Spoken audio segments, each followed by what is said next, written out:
નમસ્કાર વિદ્યાર્થી મિત્રો, આજે આપણે ધોરણ 7 સામાજિક વિજ્ઞાન વિષયમાં પાઠ 15 રાજ્ય સરકાર લેક્ચર 1 અભ્યાસ કરીશું। તમે જાણો છો વિદ્યાર્થી મિત્રો, આપણે અગાઉ સરકાર વિશે ભણ્યા। તમે સરકાર વિશે થોડું ઘણું જાણતા હશો કે સરકાર એ લોક કલ્યાણના કાર્યો કરે છે, આપણા માટે અલગ અલગ સુવિધાઓ ઊભી કરે છે। તમે ટીવીમાં સમાચાર પત્રોમાં સરકારના કાર્યોની નોંધ પણ કરતા હશો। તમે લોકોના મોઢે સાંભળ્યું હશે કે આ સરકાર છે, સરકારે આવો નિર્ણય લીધો, સરકારે આ કાર્ય કર્યું। તો આ સરકાર એ અલગ અલગ સ્તરે કામ કરે છે। તો ચાલો આપણે આ સરકારના ત્રણેય સ્તર પૈકી રાજ્ય સરકાર એ સ્તરની આજે આપણે ચર્ચા કરીશું। તો ચાલો જોઈએ। તમે શાળામાં અભ્યાસ કરો છો ત્યારે દર વર્ષે વર્ગ પ્રતિનિધિ એટલે કે આપણે મોનિટરની ચૂંટણી કરીએ છીએ। એમાં તમે મત આપીને તમારો વર્ગ પ્રતિનિધિ પસંદ કરો છો। તેવી જ રીતે શાળામાં અલગ અલગ સમિતિ હોય છે, જેમ કે વર્ગ વ્યવસ્થા સમિતિ, વર્ગ સુશોભન સમિતિ, વર્ગ સફાઈ સમિતિ। તો આવી સમિતિના સભ્યો પણ ચૂંટાય છે। તમે વર્ગ વ્યવસ્થા કે સજાવટમાં ફરજ અચૂક નિભાવતા હશો। તમને પ્રશ્ન થતો હશે કે આપણા રાજ્યનો સમગ્ર વહીવટ, વ્યવસ્થા અને કારોબાર એ કોણ કરતું હશે? તો રાજ્યનો કારોબાર ચલાવવાનું કામ રાજ્ય સરકાર કરે છે। રાજ્યના મૂળભૂત હેતુઓમાં એક હેતુ એ કાયદો અને સલામતી જાળવી લોકોની સુખાકારી અને સલામતી સાચવવાનો છે। રાજ્યના મૂળભૂત હેતુઓમાં એક હેતુ એ છે કે કાયદો અને વ્યવસ્થા દ્વારા લોકોની સુખાકારી અને સલામતી જળવાય એ જોવાનું કામ એ રાજ્ય સરકારનું છે। જે માટે રાજ્યના લોકોનું સર્વાનુમુખી કલ્યાણ થાય અને તેમની સ્વતંત્રતા અને મૂળભૂત હકોનો જતન અને રક્ષણ કરવાની કામગીરી એ સરકારની છે। જે માટે સરકારના 3 અંગો કાર્ય કરે છે। ચાલો જોઈએ।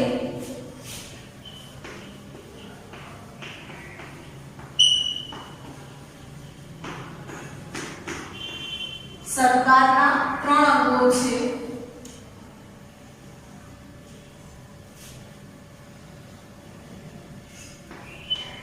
પહેલું છે ધારાસભા, બીજું કારોબારી,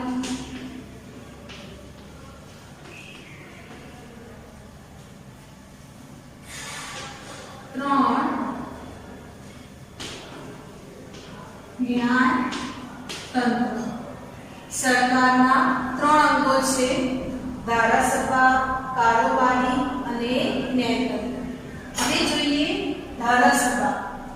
આ રાજ્ય સરકાર ગણો કે કેન્દ્ર સરકાર ગણો, બંનેના અંગો સરખા છે। જો રાજ્ય સરકારની વાત કરીએ તો ધારાસભા 2 ગૃહોની બનેલી છે।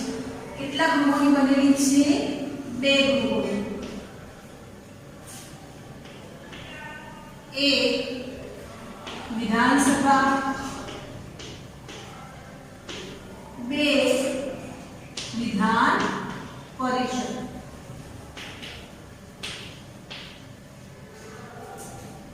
અને જો કેન્દ્ર સરકારની વાત કરીએ તો કેન્દ્રની ધારાસભા 2 ગૃહોની બનેલી છે, એક લોકસભા અને 2 રાજ્યસભા। હવે જોઈએ કારોબારી। તો કારોબારીમાં મુખ્યમંત્રી, મંત્રીમંડળ અને સનદી અધિકારીઓ।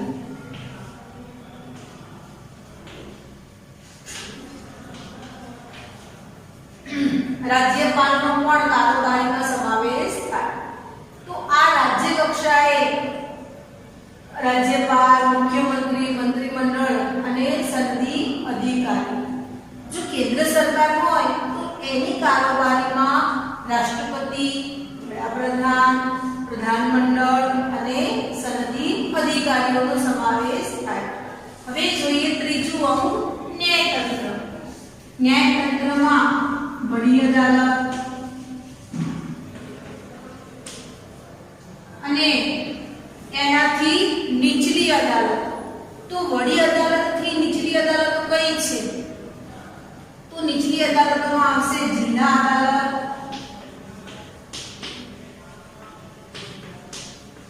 અને તાલુકા અદાલત.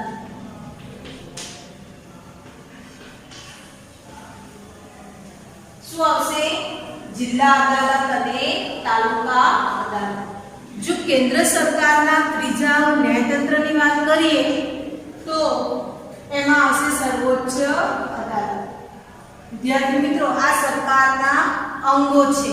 આ ત્રણેય અંગો ભેગા થઈ સરકાર બને છે. રાજ્ય સરકારની વાત કરીએ તો એનું પહેલું અંગ છે ધારાસભા. ધારા એટલે કાયદા.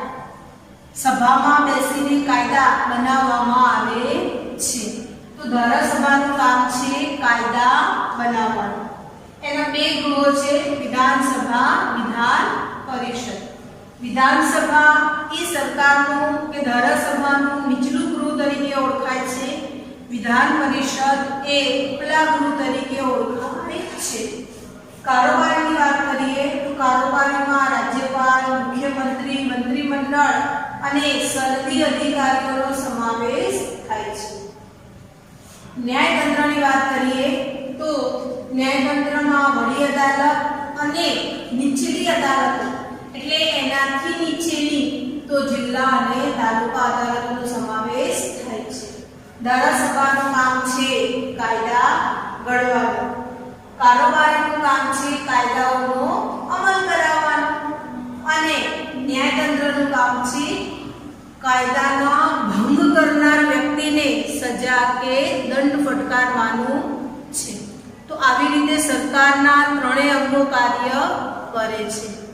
કેન્દ્ર સરકારની વાત કરીએ તો કેન્દ્ર સરકારની ધારાસભા એના બે ગૃહ, લોકસભા અને રાજ્યસભા.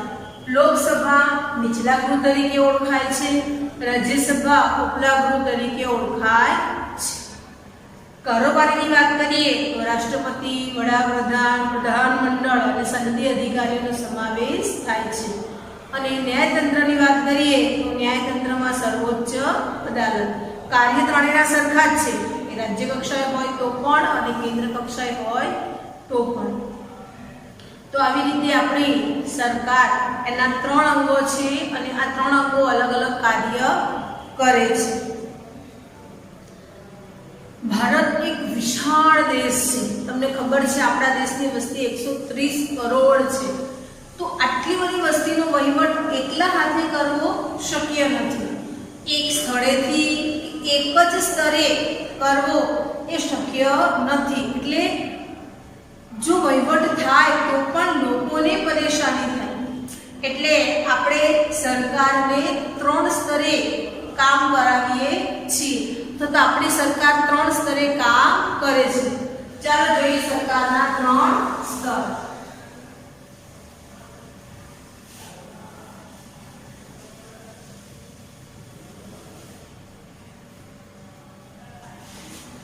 પહેલું સ્તર છે સ્થાનિક સરકાર.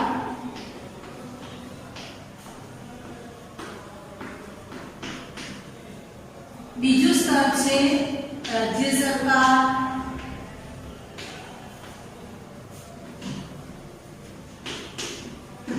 અને ત્રીજું સ્તર છે કેન્દ્ર સરકાર.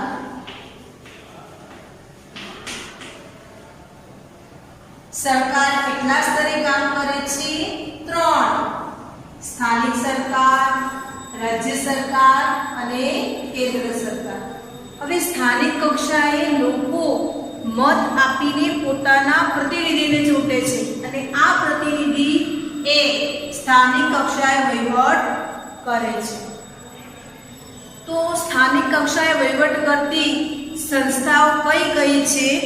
તો ગ્રામ પંચાયત,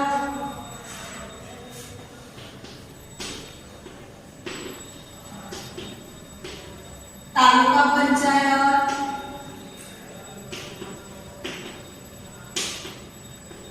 અને જિલ્લા પંચાયત.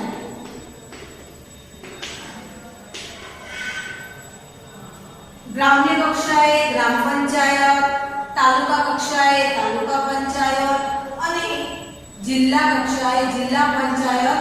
તો આ ત્રણેય એ ગ્રામ્ય સ્થાનિક સ્વરાજ્યની સંસ્થાઓ છે.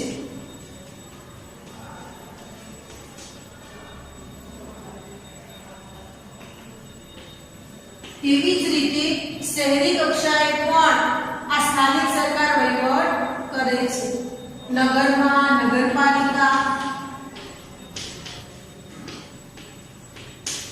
અને મહાનગરોમાં મહાનગરપાલિકા.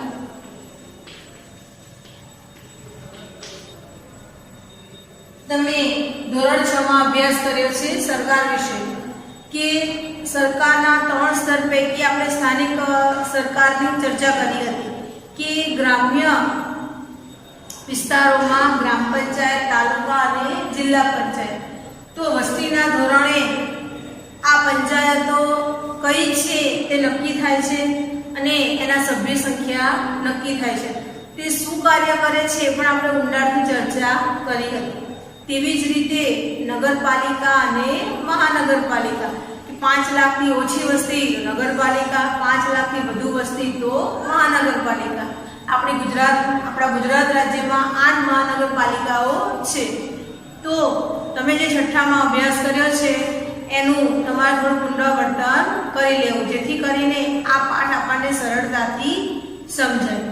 તો આપણે સ્થાનિક સરકાર વિશે અગાઉના ધોરણમાં અભ્યાસ કરેલો જ છે. તો સ્થાનિક કક્ષાએ લોકોની જે પણ સમસ્યાઓ છે, લોકોના વિકાસના કાર્યો છે, કલ્યાણના કાર્યો છે, એ બધું જોવાનું કામ આ સ્થાનિક સ્વરાજ્યની સંસ્થા કરે છે. હવે જોઈએ રાજ્ય સરકાર. અહીંયા આપણને થોડુંક જાણવાનું અને થોડાક વિચારોના પ્રશ્નો આપેલા છે. જાણવા જેવું એ છે કે 1 એપ્રિલ 1963 થી ગુજરાતમાં પંચાયતી રાજની શરૂઆત થઈ હતી. રાજસ્થાન રાજ્યના નાગોર જિલ્લાથી પંચાયતી રાજની શરૂઆત થઈ હતી. એટલે સૌથી પહેલા પંચાયતી રાજનો અમલ કે શરૂઆત એ રાજસ્થાનના નાગોર જિલ્લાથી થઈ હતી અને ગુજરાતમાં 1963 થી તેની શરૂઆત થઈ હતી. હવે જોઈએ વિચારોના કેટલાક પ્રશ્નો આપણને આપ્યા છે. અત્યારે હું ચર્ચા કરીશ એની અને તમારે તમારી સામાજિક વિજ્ઞાન નોટમાં જવાબ સાથે લખવાના રહેશે. પ્રશ્ન 1 છે કે સરકારના અંગો કયા કયા છે? તો આપણે હમણાં જ ચર્ચા કરી કે સરકારના 3 અંગો છે: ધારાસભા, કારોબારી અને ન્યાયતંત્ર. સરકારના 3 અંગો છે: ધારાસભા, કારોબારી અને ન્યાયતંત્ર. પ્રશ્ન 2 છે કે રાજ્ય સરકારના અંગોની જરૂરિયાત શા માટે છે? સરકારના 3 અંગો છે તેની જરૂરિયાત કેમ છે? તો રાજ્યમાં કાયદો અને વ્યવસ્થા જળવાય એ માટે એના અંગોની જરૂરિયાત છે. લોકોની સલામતી જળવાય, લોકોની જરૂરિયાતો પૂરી થાય એ માટે આપણે સરકારના અંગોની જરૂરિયાતો છે. લોકોનું સર્વાનુમુખી કલ્યાણ થાય, તેમના સ્વાતંત્ર્ય અને મૂળભૂત હકોની રક્ષા થાય એ માટે સરકારના અંગોની જરૂરિયાત છે. પ્રશ્ન 3, જો ન્યાયતંત્ર ન હોય તો આપણે કલ્પના કરીએ કે ન્યાયતંત્ર ન હોય તો લોકોને કોઈનો ડર જ ન રહે તો શું થાય? આપણે શાંતિથી જીવી શકીએ? ના. લોકો એકબીજાને હેરાન પરેશાન કરે, કાયદો વ્યવસ્થા કંઈ છે જ નહીં, કોઈ ગુનો કરવા માટે કોઈ દંડ નથી, સજા નથી, કેમ કે ન્યાયતંત્ર જ નથી. તો શું થાય કે બળિયાના બે ભાગ અને મારે એની તલવાર જેવી પરિસ્થિતિ ઊભી થાય. જે શક્તિશાળી વ્યક્તિ છે તે નિર્બળ વ્યક્તિ ઉપર પોતાની સત્તા જમાવે, ચોરી કરી લે, લૂંટફાટ કરે, એની વસ્તુઓ લઈ લે, હેરાન પરેશાન કરે, તો લોકો સુખ ચેનથી શાંતિથી જીવી શકે નહીં. આખે રાજ્યમાં વ્યવસ્થા ડામાડોળ થઈ જાય. એટલે ન્યાયતંત્ર ન હોય તો આવી બધી મુશ્કેલીઓ પડે. પ્રશ્ન 4, કાયદાનો ભંગ શા માટે ન કરવો જોઈએ? તો દેશનો વહીવટ સરળતાથી અને યોગ્ય રીતે થાય એ માટે સરકાર કાયદો બનાવે છે. અને કાયદો છે એટલે લોકોને ડર લાગે છે, એટલે આપણે ગુનો કરતા નથી. કારણ કે આપણને ડર લાગે છે કે જો ગુનો કરીશું પકડાઈ જઈશું, પોલીસ લઈ જશે, જેલમાં જવું પડશે, દંડ થશે. તો આવી એક પ્રકારની બીક છે, આપણામાં ડર છે, અને એ કાયદાને કારણે છે. એટલે લોકો શાંતિથી રહી શકે છે. આપણું જીવન કેવું બન્યું છે? કાયદાને કારણે સરળ બન્યું છે. કાયદાને કારણે લોકોના હિતો જળવાય છે, લોકોની સલામતી સચવાય છે, લોકોનું કલ્યાણ થાય છે, તેમનું રક્ષણ થાય છે. અને એટલા માટે જ આપણે કાયદાનો ભંગ કરવો જોઈએ નહીં. હવે જોઈએ રાજ્ય સરકારની રચના અને ભૂમિકા. ભારત વિશાળ જનસંખ્યા ધરાવતો દેશ છે. અહીંયા આપણને એની સંખ્યા આપી નથી, પરંતુ કહ્યું છે સ્પષ્ટપણે કે ભારત વિશાળ જનસંખ્યા ધરાવતો દેશ છે. વિશ્વમાં પ્રથમ ક્રમે ચીન અને બીજા ક્રમે ભારત છે. એટલે વિશ્વમાં સૌથી વધુ વસ્તી ચીન પછી ભારત દેશમાં છે. એટલે વિશાળ જનસંખ્યા ધરાવતો દેશ છે. ભારતમાં 28 રાજ્યો અને 9 કેન્દ્ર શાસિત પ્રદેશ છે. અત્યાર સુધી તમે સાંભળ્યું છે કે ભારતમાં 29 રાજ્યો અને 7 કેન્દ્ર શાસિત પ્રદેશ છે. અત્યારે આપણે સાંભળ્યું કે 28 રાજ્ય અને 9 કેન્દ્ર શાસિત પ્રદેશ છે. તો ભારતનું એક રાજ્ય જમ્મુ કાશ્મીર, તો એ જમ્મુ કાશ્મીરને કેન્દ્ર શાસિત પ્રદેશનો દરજ્જો મળ્યો. કાશ્મીર અને લદ્દાખ આ બંને વિસ્તાર એ ભારત સરકારે પોતાના હસ્તક કરી લીધા. એટલે રાજ્યમાંથી એક રાજ્ય ઓછું થયું અને કેન્દ્ર શાસિત પ્રદેશોમાં 2નો સમાવેશ થયો. તો કાશ્મીર અને દિલ્હી એ વિશેષ રાજ્યો છે. દિલ્હી ભારતનું પાટનગર છે, ત્યાંથી સમગ્ર ભારત દેશનો વહીવટ થાય છે. અને જમ્મુ કાશ્મીર જે 370ની કલમ નાબૂદ કરી અને સરકારે પોતાનો ઝંડો ગાળ્યો ત્યાં અને એને વિશેષ રાજ્યનો દરજ્જો આપ્યો છે. દેશમાં સમવાયી એટલે કે રાષ્ટ્ર અને રાજ્ય એમ 2 કક્ષાની સરકાર છે. આપણે ત્યાં કેવી સરકાર છે? સમવાયી. રાષ્ટ્ર અને રાજ્ય એમ 2 કક્ષાની સરકાર છે. રાષ્ટ્ર કક્ષાની સરકારને આપણે કેન્દ્ર સરકાર કહીએ છીએ, જે સમગ્ર ભારત દેશ ઉપર પોતાનો વહીવટ ચલાવે છે અથવા તો તે સમગ્ર ભારતનો વહીવટ કરે છે. અને બીજી છે રાજ્ય સરકાર. રાજ્ય કક્ષાએ રાજ્ય સરકાર, જેનું કાર્ય પોતાના રાજ્ય પૂરતું સીમિત છે. આટલો વિશાળ દેશ, આપણે કહ્યું ને કે એક જ સ્થળેથી અને એક જ જગ્યાએથી અથવા તો એક સ્તરે બધાનો વહીવટ શક્ય નથી. એટલે આપણે એને ડિવાઈડ કરી કે આટલી જનસંખ્યા ધરાવતા દેશમાં 28 રાજ્યો છે. તો આ 28 રાજ્યોમાં આપણે રાજ્ય સરકાર નિમી, એટલે રાજ્ય પોતાના રાજ્ય પૂરતો વહીવટ કરે. જેમ કે આપણે ગુજરાત રાજ્યમાં વસવાટ કરીએ છીએ તો આપણી સરકાર ગુજરાત સરકાર છે. આ ગુજરાત સરકારનો નિર્ણય, એનો વહીવટ એ માત્ર ગુજરાત રાજ્ય પૂરતો સીમિત છે. મહારાષ્ટ્ર સરકાર, એનો નિર્ણય, એનો વહીવટ એના પોતાના મહારાષ્ટ્ર રાજ્ય પૂરતો સીમિત છે. તેવી જ રીતે કર્ણાટક, કેરળ કે ઉત્તર પ્રદેશ કોઈ પણ રાજ્ય એનો પોતાનો નિર્ણય રાજ્ય સરકારનો એના પોતાના રાજ્ય પૂરતો સીમિત છે. તે અન્ય કોઈ રાજ્ય માટે નિર્ણય લઈ શકે નહીં.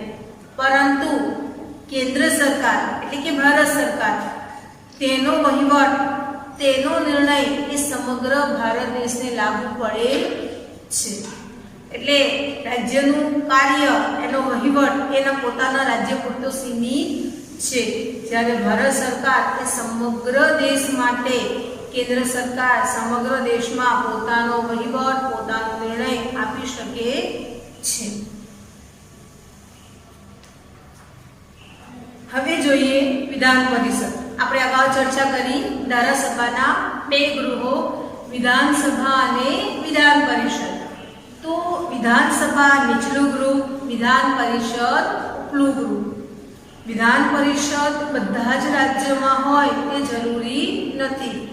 ભારતના 7 રાજ્યોમાં વિધાન પરિષદ હતી, પરંતુ જમ્મુ કાશ્મીર એ કેન્દ્ર શાસિત વિસ્તાર થયો એટલે હવે ભારતના માત્ર 6 જ રાજ્યોમાં વિધાન પરિષદ છે. જે અનુક્રમે જોઈએ બિહાર, મહારાષ્ટ્ર, ઉત્તર પ્રદેશ, કર્ણાટક, તેલંગાણા અને આંધ્રપ્રદેશ.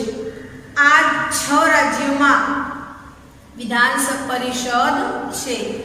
તો આપણા ગુજરાત રાજ્યમાં પણ વિધાન પરિષદ નથી, માત્ર એક જ ગૃહ છે, વિધાનસભા. વિધાન પરિષદ એ કાયમી ગૃહ છે, એટલે એના જે સભ્યો છે એ દર 2 વર્ષે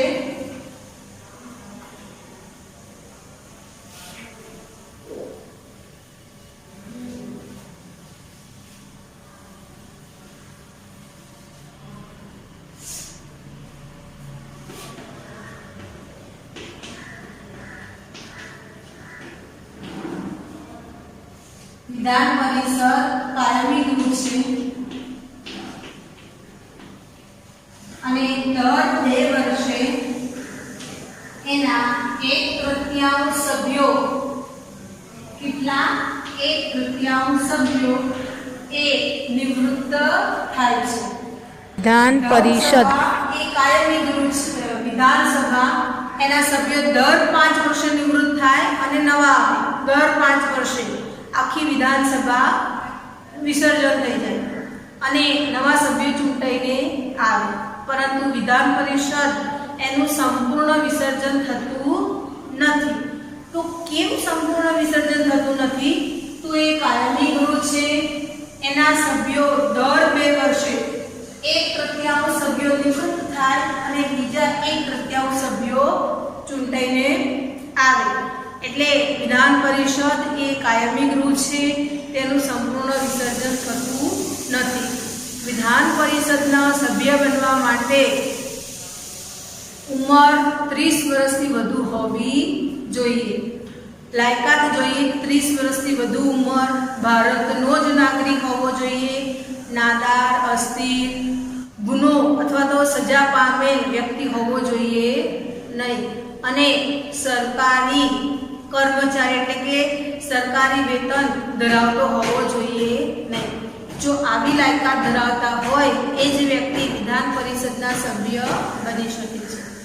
હવે વિધાન પરિષદના સભ્યોને કોણ ચૂંટીને લાવે છે એ જોઈએ.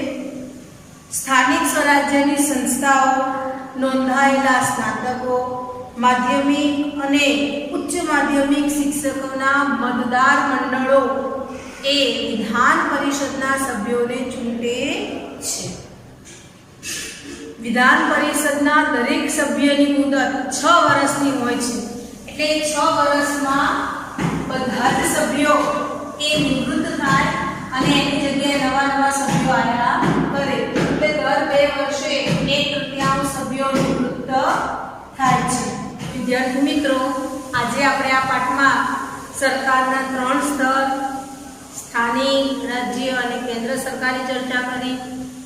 સરકારનું પહેલું અંગ ધારાસભા, એના 2 ગૃહ વિધાનસભા, વિધાન પરિષદ અહીંયા આપણે માત્ર વિધાન પરિષદની ચર્ચા કરી છે. પછીના લેક્ચરમાં આપણે વિધાનસભાની ચર્ચા કરીશું. હવે જો આ વિધાનસભા, વિધાન પરિષદ આ બધું આપણા વર્તમાન સમય સાથે સંકળાયેલું છે.